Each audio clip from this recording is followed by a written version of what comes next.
All right. Hi, Saurabh. Good morning. Good to see you. Saurabh, Street has been a buzz with regard to your entry and exit of various stocks. But there's a couple of stocks that I think that you have made an entry into. Amy Organics, I think that's one of them. Control Print, I think, is another one of them as well.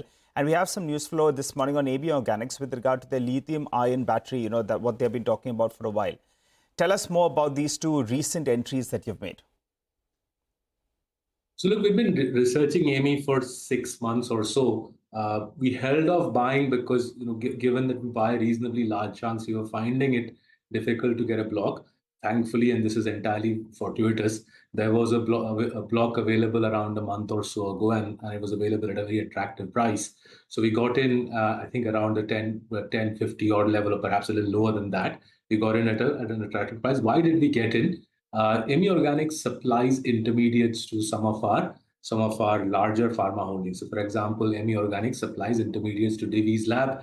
Divi's Lab is the fifth largest maker of APIs in the world. As I've said several times on your channel, we think there's a big story playing out in India on APIs. I think we'll pull market share from China as a country. We will pull market share from China. So Divi's Lab does well. A supplier to Divi's like Amy should do well. A different part of Amy, the lithium-ion piece, that's a business based out of Noida. That's a business they acquired a couple of years ago.